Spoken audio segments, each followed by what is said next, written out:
And ఈ రోజు కూడా ఒక న్యూస్ సర్క్యులేట్ అవుతుంది సార్ సోషల్ మీడియాలో. సంధ్య థియేటర్‌ని కూడా క్లోజ్ చేసేస్తామంటున్నారు. అంటే నిజంగానే కోర్ట్‌కి ఒక థియేటర్‌ని క్లోజ్ చేసే అంటే అధికారం, హక్కు ఉందండి. ఉందంటారా? ఉందండి. ఉందండి. ఖచ్చితంగా.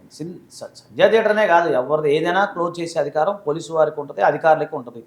జనరల్‌గా ఏంటంటే ఈ దీనికి సంబంధించి సినిమా థియేటర్‌కి సంబంధించి ముఖ్యంగా ఏంటంటే కలెక్టర్ గారి చేతిలో ఉంటది.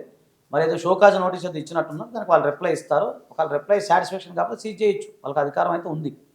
అధికారులకు అధికారం ఉంటది కదండీ! అవును. ఇప్పుడు కొన్ని రెస్టారెంట్‌లో మనం చూసాం. కొన్ని రెస్టారెంట్‌లో ఏదో ఫుడ్ బల్లులొచ్చినాయని ఏదో బాలేదని చూసాం. అవును. ఏదో రెస్టారెంట్ అది.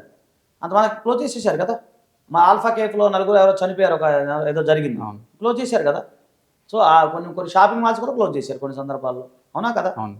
అధికారులకున్న రైట్ అది. ఎందుకంటే శాంతి భద్రతల పరిరక్షణలో వాళ్ళు ఎట్లైనా యాక్షన్ తీసుకోవచ్చు. Okay sir. Thank you so much అండి. సో చూసారు కదండీ! మీకు కూడా ఏమన్నా క్వెరీస్ ఉంటే supreme court senior advocate Saikrishna Azad గారి ఫోన్ నంబర్ కింద ఇవ్వడం జరుగుతుంది. సార్‌కి కాల్ చేసి మీకున్న డౌట్స్‌ని క్లియర్ చేసుకోవచ్చు. సార్ అపాయింట్మెంట్స్ కూడా తీసుకోవచ్చు. So thank you so much sir. Thank you.